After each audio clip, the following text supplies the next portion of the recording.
Hello friends, welcome back to my YouTube channel Study Career Point. I hope you all are doing well. So start करते हैं हमारी आज के previous question paper की series से। तो देखिए पेपर 1 के लिए CDP पेपर 1 के लिए यहाँ आप लोगों की सीरीज चल रही है प्रीवियस के क्वेश्चन पेपर की। इसके अलावा पेपर 2 की भी सीरीज जो है वो आपकी अलग से चल रही हैं। और देखिए जो बच्चे सब्जेक्ट की तैयारी कर रहे हैं SST पेपर 2 के लिए भी देखिए वहाँ पर NCERT के नोट्स भी आप लोगों के हो चुके हैं और अब प्रीवियस के क्वेश्चन पेपर की सीरीज भी आप लोगों की कंटिन्यू चल रही हैं। ठीक है, तो जिन बच्चों ने क्लासेस नहीं देखी हैं वो इन क्लासेस को भी ज़रूर देखिए क्योंकि सारे क्वेश्चंस आप लोगों को कराए जा रहे हैं एग्जाम के लिए, जिससे आप लोगों की प्रैक्टिस बहुत अच्छे से हो जाए। स्टार्ट करते हैं हमारी आज की क्लास से। तो देखिए फर्स्ट क्वेश्चन यहाँ पर है।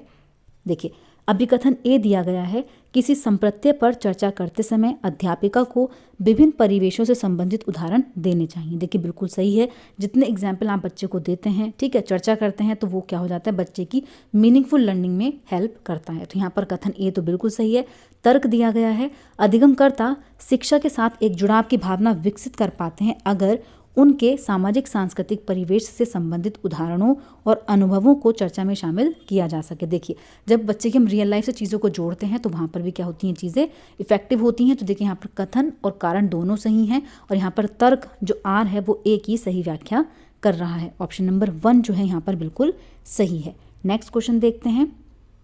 देखिए जब एक विद्यार्थी किसी समस्या को एक ही तरीके से प्रस्तुत करने पर अटक जाता है तब वह किस अवस्था में होता है। देखिए उच्च स्तरीय चिंतन तो यहाँ पर नहीं है क्योंकि बच्चा क्या कर रहा है, यहाँ पर समस्या में अटक रहा है, ना ही अनुरूपक चिंतन है और ना ही प्रक्रियात्मक स्थिरता का यहाँ पर इस्तेमाल हुआ है, बल्कि क्या हो जाएगा, ऑप्शन नंबर 4 बिल्कुल सही है, प्रतिक्रियाओं का समुच्चय। नेक्स्ट देखते हैं। देखिए अधिगम अधिक प्रभावशाली होगा यदि पढ़ाई जाने वाली विषय वस्तु विद्यार्थियों के सामाजिक सांस्कृतिक संदर्भों से संबंधित नहीं है या फिर बहुत ही अमूर्त और जटिल है या फिर संबंधित पृथक खंडों में प्रस्तुत की जाती है या बहुविध विधियों के माध्यम से प्रस्तुत की जाती है। देखिए प्रभावशाली कब होगी, जब हम क्या करेंगे, रिप्रेजेंट करेंगे मल्टीपल वेज। तो यहाँ पर ऑप्शन नंबर 4 जो है वो बिल्कुल सही है। नेक्स्ट क्वेश्चन देखते हैं। देखिए नेक्स्ट यहाँ पर है, गतिशीलात्मक बुद्धि से क्या तात्पर्य है। फर्स्ट है भाषा को प्रभावशाली तरीके से इस्तेमाल करने की योग्यता, समस्याओं का तार्किक रूप से विश्लेषण करने की क्षमता, शाब्दिकता के स्थान पर चित्रात्मक रूप में चिंतन करना या फिर दृढ़ शारीरिक योग्यताएं एवं समन्वय होना। तो देखिए कौन सा यहाँ पर सही पॉइंट हो जाएगा, तो देखिए ऑप्शन नंबर 4 यहाँ पर बिल्कुल सही है। गतिशीलात्मक, गति की बात हो रही है, शारीरिक चीज़ों की बात हो रही है, तो देखिए दृढ़ शारीरिक योग्यताएं और समन्वय होना। ठीक है, ना तो यहाँ पर फर्स्ट पॉइंट सही है, ना ही सेकंड और ना ही थर्ड, क्योंकि गतिशीलात्मक बुद्धि की बात हो रही है तो वहाँ पर शारीरिक चीज़ों की बात हो रही है। तो यहाँ पर ऑप्शन नंबर 4 जो है वो बिल्कुल सही हो जाएगा। नेक्स्ट क्वेश्चन देखते हैं। देखिए एक प्रगतिशील कक्षा कक्ष मुख्यतः किस चीज़ पर केंद्रित होना चाहिए, अधिगमकर्ता, शिक्षार्थी पर, पाठ्य पुस्तक पर, परीक्षा पर या फिर अध्यापक पर। तो देखिए जो प्रगतिशील कक्षा कक्ष होता है उसमें जो फोकस किया जाता है वो अधिगमकर्ता, लर्नर पर किया जाता है, शिक्षार्थी पर किया जाता है। ऑप्शन नंबर 1 जो है यहाँ पर बिल्कुल सही है। नेक्स्ट क्वेश्चन देखते हैं। देखिए एक अध्यापिका कक्षा सत्र खत्म हो जाने के बाद अपने विद्यार्थियों को अपनी कक्षा के सर्वाधिक भ्रमित करने वाले पहलुओं या सर्वाधिक महत्वपूर्ण बिंदुओं के बारे में लिखने के लिए कहती है, जिससे कि वह ये समझ सके कि विद्यार्थियों ने क्या ग्रहण किया है और वह अपने अध्यापन के अगले चरण के बारे में विचार कर सके। अध्यापिका द्वारा यहाँ किस प्रकार के आकलन का इस्तेमाल किया जा रहा है, रचनात्मक आकलन, योगात्मक आकलन, असतत आकलन या फिर रूब्रिक। तो देखिए कौन सा यहाँ पर सही हो जाएगा, तो देखिए ऑप्शन नंबर 1 यहाँ पर बिल्कुल सही है, रचनात्मक आकलन का इस्तेमाल हो रहा है। नेक्स्ट क्वेश्चन देखते हैं। देखिए लेव-वाइगोत्स्की थ्योरी का क्वेश्चन है। लेव-वाइगोत्स्की के सिद्धांत के अनुसार एक अध्यापक को विद्यार्थियों को मिश्रित योग्यता समूहों में काम करने से, देखिए हतोत्साहित नहीं करना, हतोत्साहित बच्चे को डिस्करेज नहीं करना है। तो यहाँ पर ऑप्शन नंबर 1 तो गलत हो जाएगा। अधिगम प्रक्रिया के दौरान सांस्कृतिक उपकरणों जैसे किताबों, कैलकुलेटर इत्यादि के इस्तेमाल को प्रतिबंधित करना। तो देखिए यहाँ पर ऑप्शन नंबर 2 जो है वो भी यहाँ पर क्या है, गलत है। विद्यार्थियों को पाठ प्रदान करना चाहिए। देखिए लेव-वाइगोत्स्की किसकी बात करते हैं, बच्चे को स्कैफोल्डिंग की बात करते हैं जिससे बच्चा अपने पोटेंशियल तक पहुँच पाए। तो यहाँ पर ऑप्शन नंबर 3 जो हो जाएगा वो बिल्कुल सही हो जाएगा। नेक्स्ट क्वेश्चन देखते हैं। देखिए शिक्षार्थियों में समालोचनात्मक चिंतन को समुन्नत करने के लिए अध्यापक को विद्यार्थियों को किस बात के लिए प्रोत्साहित करना चाहिए। तो देखिए तथ्यों को कंठस्थ करने में देखिए रट्टाफिकेशन नहीं करना है, ज्यों का त्यों नकल भी नहीं करनी है, ठीक है। अपने सहपाठियों द्वारा साझा किए गए बहुविध दृष्टिकोणों पर विमर्श करने के लिए। तो देखिए ऑप्शन नंबर 3 यहाँ पर बिल्कुल सही है। नेक्स्ट क्वेश्चन देखते हैं। देखिए नेक्स्ट यहाँ पर है, शिक्षा में समावेशन को किस प्रकार से समुन्नत किया जा सकता है? अधिगम के सार्वभौमिक अभिकल्प के क्रियान्वयन द्वारा, अधिगम के लिए व्यवहारवादी उपागम का उपयोग करके, अगम्य आधारभूत ढांचा अभिकल्पित करके, या फिर सहयोग और संप्रेक्षण को निरुत्साहित। देखिए निरुत्साहित नहीं करना है। ऑप्शन नंबर 4 तो यहाँ पर बिल्कुल गलत है। तो देखिए कौन सा यहाँ पर सही हो जाएगा? ऑप्शन नंबर 1 बिल्कुल सही है। अधिगम के सार्वभौमिक अभिकल्प के क्रियान्वयन द्वारा जो डिजाइन होता है उसके द्वारा। तो यहाँ पर ऑप्शन नंबर 1 जो है वो बिल्कुल सही हो जाएगा। नेक्स्ट क्वेश्चन देखते हैं। देखिए नेक्स्ट यहाँ पर है, वह सिद्धांत जो विकास को विभिन्न चरणों के तौर पर व्याख्यात करते हैं, वे मानते हैं कि विकास निरंतर होता है, रुक रुक कर होता है, संस्कृति आधारित होता है, या फिर आनुवांशिकता पर आधारित होता है। तो देखिए कौन सा यहाँ पर सही है? तो देखिए विकास को विभिन्न चरणों के तौर पर व्याख्यात करते हैं, वो ये मानते हैं कि यह रुक रुक कर होता है, ठीक है। ऑप्शन नंबर 2 जो है यहाँ पर बिल्कुल सही हो जाता है। नेक्स्ट देखते हैं। देखिए नेक्स्ट यहाँ पर है, सामुदायिक कल्याण के प्रजातांत्रिक रूप से स्वीकृत कानून और लोक प्रथाओं के अनुसार व्यवहार करने की नैतिकता की अवस्था कोल वर्ग के नैतिक विकास के किस अवस्था में परिलक्षित होती है? तो देखिए स्वीकृत कानून और लोक प्रथाओं के अनुसार व्यवहार करने की नैतिकता कौन सी अवस्था में है? स्तर 1 में है, स्तर 2 में है, स्तर 3 में है, या फिर स्तर 2 और 3 दोनों में ही है? तो देखिए कौन सा यहाँ पर सही पॉइंट होगा? तो देखिए जो स्वीकृत होते हैं कानून लोक प्रथाओं के अनुसार, ठीक है, नैतिकता कब आती है बच्चे की? जब बच्चा उत्तर परंपरागत चरण में होता है। ऑप्शन नंबर 3 यहाँ पर बिल्कुल सही हो जाता है। नेक्स्ट क्वेश्चन देखते हैं। देखिए नेक्स्ट यहाँ पर है, देखिए समाजीकरण की प्राथमिक संस्था कौन सी है, जबकि समाजीकरण की द्वितीयक संस्था कौन सी है? तो देखिए जब प्राइमरी की बात होती है तो हमारी फैमिली होती है, तो जहाँ पर भी आप लोगों को फैमिली दिखेगी वो सही पॉइंट हो जाएगा। देखिए ना यहाँ पर फैमिली है, ना यहाँ पर, और ना ही यहाँ पर है। प्राथमिक मतलब आपकी फैमिली की बात हो रही है, और सेकेंडरी में स्कूल आ जाते हैं, मीडिया आ जाती है, ये क्या हो जाते हैं? सेकेंडरी हो जाते हैं। नेक्स्ट देखते हैं। देखिए ले वाइगोत्स्की के अनुसार भाषा बच्चों के भावनात्मक विकास की घोतक है, बच्चों के क्रियाकलापों और सोच में बाधा पैदा करती है। देखिए बाधा तो पैदा नहीं करती है यहाँ पर, बच्चों की सोच को बढ़ावा देने में मदद करती है, या फिर बच्चों के संज्ञानात्मक विकास पर कोई प्रभाव नहीं डालती। तो देखिए ये तो यहाँ पर बिल्कुल गलत है, बल्कि क्या होता है यहाँ पर? ऑप्शन नंबर 3 बिल्कुल सही है, बच्चों की सोच को बढ़ावा देने में मदद करती है। नेक्स्ट क्वेश्चन देखते हैं। देखिए नेक्स्ट यहाँ पर है, अभिकथन ए दिया गया है, शिक्षकों को बाल विकास की गहन समझ होनी चाहिए, बिल्कुल सही है। बच्चों के विकास और अधिगम प्रक्रियाओं के बारे में जानकर शिक्षक शिक्षा को अर्थपूर्ण और रोचक बना सकते हैं। तो देखिए दोनों ही पॉइंट यहाँ पर बिल्कुल सही हो जाते हैं। ऑप्शन नंबर 1 बिल्कुल सही है, आर जो है वो एक ही सही व्याख्या कर रहा है। नेक्स्ट क्वेश्चन देखते हैं। देखिए नेक्स्ट यहाँ पर है, विद्यार्थियों में पनपी रूढ़िबद्ध धारणाओं को चुनौती देने के लिए क्या चीज़ महत्वपूर्ण है? फर्स्ट पॉइंट है यहाँ पर, इस तरह के उदाहरण प्रस्तुत करना जो उस प्रकार की रूढ़िबद्ध धारणाओं को नकारते हैं। इस प्रकार की रूढ़िबद्ध धारणाओं को पोषित करने वाली पुस्तकें तथा फिल्मों का प्रावधान करना। प्रभावशाली समूह से आने वाले विद्यार्थियों के दृष्टिकोण को ही महत्व देना, या फिर विविधता और व्यक्तिगत विभिन्नताओं से संबंधित चर्चाओं से बचना। तो देखिए कौन सा यहाँ पर सही पॉइंट हो जाएगा? तो देखिए चुनौती देनी है रूढ़िबद्ध धारणाओं को, तो यहाँ पर देखिए इस तरह के उदाहरण प्रस्तुत करना जो उस प्रकार की रूढ़िबद्ध धारणाओं को नकारते हैं। तो यहाँ पर ऑप्शन नंबर 1 जो होगा वो बिल्कुल सही हो जाएगा। नेक्स्ट क्वेश्चन देखते हैं। देखिए नेक्स्ट क्वेश्चन यहाँ पर है, निकस्त विकास के क्षेत्र की चर्चा किस सिद्धांत में की गई है? ले वाइगोत्स्की के सामाजिक सांस्कृतिक सिद्धांत, जीन पियाजे के संज्ञानात्मक सिद्धांत, एरिक एरिक्सन के मनो सामाजिक सिद्धांत में, या फिर सिगमंड फ्रॉइड के मनोलैंगिक सिद्धांत में? तो देखिए कौन सा यहाँ पर सही पॉइंट होगा? तो देखिए कहाँ पर बात की गई है? तो निकस्त विकास का क्षेत्र, इसकी जो बात की गई है वो ले वाइगोत्स्की की थ्योरी में की गई है, सामाजिक सांस्कृतिक सिद्धांत में। नेक्स्ट देखते हैं। देखिए जीन पियाजे की थ्योरी से क्वेश्चन है, जीन पियाजे के अनुसार उस प्रक्रिया को क्या कहते हैं जिसमें मौजूदा स्कीमा या संरचनाओं को रूपांतरित किया जाता है ताकि सीधे सपाट तरीके से समझने में आने वाली बाधा को दूर किया जा सके? समावेशन में, समायोजन में, जैविक परिपक्वता, या फिर संक्रियात्मक अवस्था? तो देखिए कौन सा पॉइंट यहाँ पर सही होगा?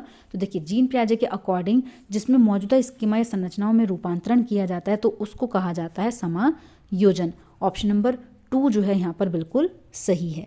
नेक्स्ट क्वेश्चन देखते हैं। देखिए नेक्स्ट क्वेश्चन यहाँ पर है, प्रतीकवाद की अवधारणा जीन पियाजे के संज्ञानात्मक विकास सिद्धांत के किस चरण पर चिन्हित की जाती है। देखिए सिंबॉलिक जो है कंसेप्ट वो कब आता है बच्चे के अंदर, सेंसरी मोटर स्टेज में, या फिर पूर्व सक्रियात्मक अवस्था, मूर्त सक्रियात्मक अवस्था, या फिर औपचारिक सक्रियात्मक अवस्था। तो देखिए कौन सा पॉइंट जो है वो यहाँ पर सही होगा। तो देखिए बच्चे के अंदर कब आती है, ये पूर्व सक्रियात्मक अवस्था में आती है, जब बच्चा जो सिंबल होते हैं उनके कॉन्सेप्ट को समझ जाता है, प्रतीकवाद की अवधारणा बच्चा सीख जाता है। ठीक है, नेक्स्ट क्वेश्चन पर चलते हैं। देखिए नेक्स्ट यहाँ पर है, अभिकथन ए यहाँ पर दिया गया है, एक अध्यापक द्वारा छोटे बच्चों के उनके परिवेश संबंधित अनुभवों को अनदेखा करना चाहिए। तो देखिए अनदेखा नहीं करना है, गलत है ये ऑप्शन। तर्क दिया गया है, विद्यालयों में अधिगम विद्यार्थियों के सामाजिक सांस्कृतिक संदर्भ से अलग करके होना चाहिए। देखिए सामाजिक सांस्कृतिक संदर्भ को एक समान मानना है, उसको पृथक पृथक नहीं करना है। तो देखिए दोनों ही यहाँ पर ऑप्शंस क्या हैं, बिल्कुल गलत हैं। नेक्स्ट क्वेश्चन देखते हैं। देखिए नेक्स्ट यहाँ पर है, आपकी कक्षा में एक दृष्टिबाधित विद्यार्थी है, अनुदेशनात्मक अनुकूलन के रूप में आप किस उपागम को अपनाएंगे। तो देखिए विभिन्न प्रकार की दृश्यात्मक प्रस्तुति पर बल देना। देखिए दृष्टिबाधित विद्यार्थी है और आप उसको दृश्यात्मक प्रस्तुतिकरण करेंगे तो ये तो गलत हो जाएगा। विभिन्न प्रकार की स्पर्श करने वाली सामग्री का इस्तेमाल करना, तो देखिए ये पॉइंट बिल्कुल सही है। विद्यार्थियों से बहुत दूर खड़े होना, तो देखिए ये भी यहाँ पर गलत हो जाएगा। मुद्रित सामग्री देना, तो देखिए मुद्रित सामग्री बच्चे को तुम प्रिंट करी हुई चीज़ें दोगे और बच्चा क्या है, दृष्टिबाधित है, तो वहाँ पर क्या होगा, ये भी नेगेटिव होगा। तो यहाँ पर ऑप्शन नंबर 2 बिल्कुल सही है, स्पर्श करने वाली सामग्री बच्चे को देनी चाहिए। नेक्स्ट देखते हैं। देखिए निम्न में से कौन सा कथन अधिगम के बारे में सही नहीं है। नेगेटिव पूछा है, अधिगम में अपने आसपास के परिवेश के साथ अंतःक्रियाएं शामिल होती हैं, अधिगम एक सक्रिय प्रक्रिया है, अधिगम व्यक्तिगत कारकों से प्रभावित होता है, या फिर अधिगम सामाजिक संदर्भों से हटकर स्वतंत्र रूप से होता है। तो देखिए कौन सा पॉइंट यहाँ पर सही होगा। तो देखिए नेगेटिव पूछा है, तो यहाँ पर ऑप्शन नंबर 4 बिल्कुल सही है कि बच्चे की जो लर्निंग होती है वो सोशल कॉन्टेक्स्ट से हट करके होती है, तो ये यहाँ पर गलत होगा। बच्चा सामाजिक चीज़ों से ज़्यादा अच्छे से सीखता है, तो यहाँ पर ऑप्शन नंबर 4 क्या है, गलत है। ठीक है, गलत ही यहाँ पर पूछा गया था। नेक्स्ट क्वेश्चन देखते हैं। देखिए निम्न में से किसके द्वारा अधिगम में बाधा पहुंचाने की संभावना है। तो देखिए योग्यता के संवृद्धियात्मक दृष्टिकोण पर विश्वास, या फिर विशिष्ट पहचानों के बारे में प्रचलित रूढ़िबद्ध धारणाओं को बढ़ावा देना, व्यक्तिगत रुचि और स्वतंत्रता को बढ़ावा देना, या फिर कक्षा में भय और अवरोधों को कम करना। तो देखिए कौन सा यहाँ पर सही हो जाएगा। तो देखिए ना तो आप लोगों को रुचि के बारे में यहाँ पर बात है, ना ही अवरोधों को कम करने की बात है, बल्कि कौन सा यहाँ पर सही होगा। तो देखिए ऑप्शन नंबर 2 जो है वो बिल्कुल सही है। यहाँ पर बाधा पहुँचाने की संभावना पूछी गई थी, तो बाधा कौन सी पहुँचा सकती है, रूढ़िबद्ध धारणा को अगर हम बढ़ावा देंगे। ठीक है, तो यहाँ पर ऑप्शन नंबर 2 बिल्कुल सही हो जाएगा। और सारे देखिए पॉजिटिव है, नेगेटिव कौन सा यहाँ पर, ऑप्शन नंबर 2, और यहाँ पर नेगेटिव ही पूछा गया था। नेक्स्ट देखते हैं। देखिए नेक्स्ट क्वेश्चन यहाँ पर है, रियान ने 3 वर्ष की अवस्था में ही बिना किसी औपचारिक प्रशिक्षण और सहयोग के कविताएं एवं गीत रचना आरंभ कर दिया, एवं वह बिना किसी बाह्य अभिप्रेरणा के इनका आनंद भी लेता है। यह विशिष्ट रूप से किसका घोतक है, प्रतिभाशाली होना, औसत बुद्धि लब्धि होना, पठन वैकल्य, या फिर स्वलीनता। तो देखिए कौन सा पॉइंट यहाँ पर बिल्कुल सही हो जाता है। तो देखिए गिफ्टेडनेस बच्चा यहाँ पर है, प्रतिभाशाली होना। नेक्स्ट क्वेश्चन देखते हैं। देखिए निम्न में से कौन सा संवेग विद्यार्थियों को अधिगम के प्रति अभिप्रेरित कर सकता है, बोरियत, उच्च डर, उम्मीद, या फिर गुस्सा। तो देखिए यहाँ पर कौन सा सही है। तो देखिए कौन सी चीज़ है जो अभिप्रेरित करती है, तो यहाँ पर ऑप्शन नंबर 3 सही हो जाएगा। होप जो है वो बच्चे को प्रेरित करेगी। नेक्स्ट देखते हैं। देखिए नेक्स्ट यहाँ पर है, निम्न में से कौन सी विकलांगता मुख्य रूप से सामाजिक अंतःक्रियाओं और संप्रेषण में कठिनाई से संबंधित है। तो देखिए कम्युनिकेशन, मैंने आप लोगों को बार बार बताया, बच्चा कम्युनिकेशन कब नहीं कर पाता है, जब बच्चे के अंदर स्वलीनता विकार होता है, ऑटिज्म बच्चे के अंदर होता है। तो यहाँ पर ऑप्शन नंबर 2 जो है वो बिल्कुल सही है। देखिए यहाँ पर बच्चा आवेगशील होता है, इम्पल्सिविटी, ये पूछा जाने वाला क्वेश्चन है। आवेगशील बच्चा होता है किसमें, ADHD में। ठीक है, बच्चा ज़्यादा टाइम के लिए कॉन्सेंट्रेट नहीं कर पाता है, टास्क को जो है वो छोटे छोटे टुकड़ों में बच्चे को देना पड़ता है, अटेंशन नहीं कर पाता है बच्चा। तो वो कब होता है, जब बच्चा ADHD से ग्रसित होता है। ठीक है, तो यहाँ पर जो करेक्ट आंसर है वो है स्वलीनता। नेक्स्ट देखते हैं। देखिए नेक्स्ट है, अधिगम की प्रक्रिया में त्रुटियों के बारे में क्या सही है।